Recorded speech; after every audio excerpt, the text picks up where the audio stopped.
Círculo de Estudios de Derecho Administrativo de la Universidad Nacional de Trujillo. Formación, investigación, trabajo en equipo. Hola, continuando con esta segunda unidad, hablaremos sobre el reglamento y la potestad reglamentaria. ¿Estáis listos? Comencemos. El reglamento, en primer lugar, podemos definirlo como la declaración unilateral de voluntad de la administración pública que produce efectos jurídicos generales. Alude a las normas jurídicas dictadas por la administración en manifestación de su función administrativa. Se relaciona con el acto administrativo porque ambos son declaraciones unilaterales de la administración. Sin embargo, difieren en cuanto los reglamentos son fuentes de mandatos, es decir, innovan el ordenamiento, introduciendo en él una norma que perdura en el tiempo hasta que sea derogada o expulsada del ordenamiento jurídico, mientras que los actos administrativos, aun cuando pueden ser estos generales, se agotan con su cumplimiento y no añaden nada a la normativa vigente. Sobre su clasificación, la más importante es la que se distingue entre reglamentos ejecutivos o secundum legem y reglamentos independientes o praeter legem.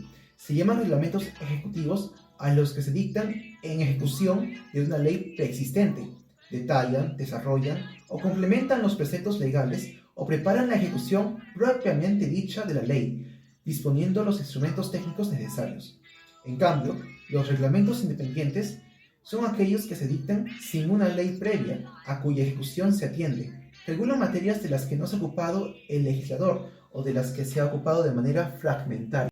Junto a esta distinción, la doctrina establece otra clasificación que toma como base la materia de la que se ocupan los reglamentos y los clasifica en reglamentos jurídicos o también llamados normativos y reglamentos administrativos, también llamados de organización.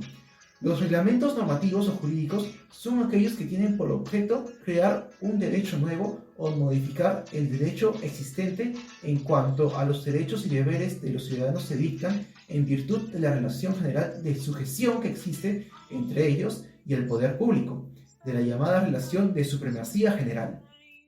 Por el contrario, se llama reglamentos administrativos o de organización a aquellos que la administración dicta en ejercicio de su potestad de organización o bien en virtud de las llamadas relaciones especiales de sujeción. Sobre la existencia de una materia reglamentaria, el concepto de reglamento no alude o no permite reservar el calificativo de reglamentaria a la norma que se ocupe de determinadas cuestiones o materias, excluyéndola de otros ámbitos. Se ha de calificar como reglamento siempre a aquella norma que sea dictada por la administración con los requisitos exigidos, independientemente de la materia que se ocupe. Esto no quiere decir que el reglamento no esté sujeto a límites y que pueda atender cualquier asunto, por la doble razón de que algunas materias están reservadas a ley y además esta ostenta una superioridad jerárquica que le permite circunscribir por sí misma el campo de actuación del reglamento. Habiendo aclarado esto, los requisitos de validez de un reglamento son los siguientes. Primero, que sea emitido por una administración que tenga competencia sobre la materia. Segundo, que respete el principio de primacía de la ley. Tercero, el reglamento emitido debe abordar materias que no han sido reservadas por ley o por mandato constitucional. Y cuarto, debe provenir de un órgano de la administración pública que esté investido con potestad reglamentaria. Ahora bien, ¿a qué nos referimos con potestad reglamentaria? La potestad reglamentaria es el poder en virtud de la cual la administración pública dicta reglamentos.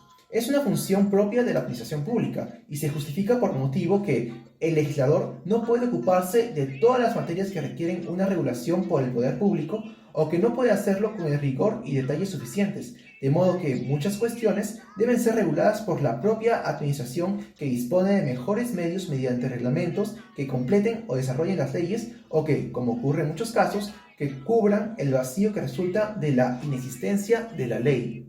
Las características de la potestad reglamentaria son, primero, su anclaje constitucional, pues es originaria y no se deriva de una ley. En el caso peruano, está reconocida en el numeral 8 del artículo 118 de la Constitución.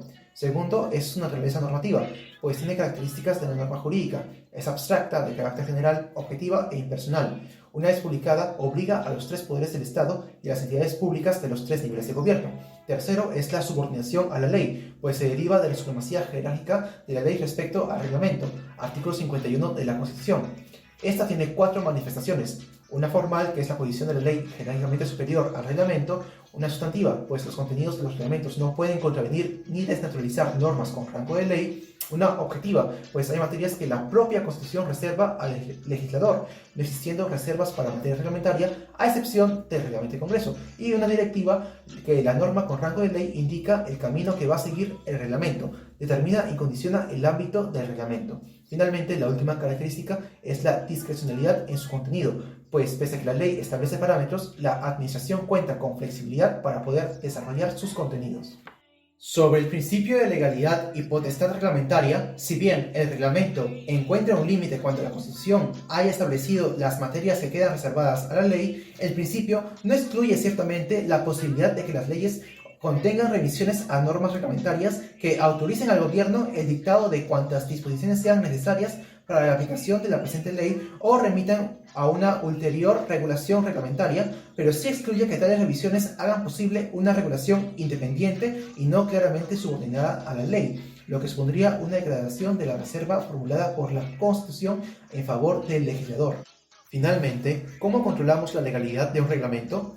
El artículo 200, numeral 5 de la Constitución establece el recurso constitucional de acción popular, que es un proceso judicial por excelencia de control de constitucionalidad y de legalidad de la norma reglamentaria. Gracias por ver este video. Los invitamos a compartirlo y que puedan seguirnos en nuestras redes sociales a través de Facebook, Instagram y LinkedIn, para que puedan seguir conociendo y compartiendo sobre el derecho administrativo. Nos vemos en una próxima entrega.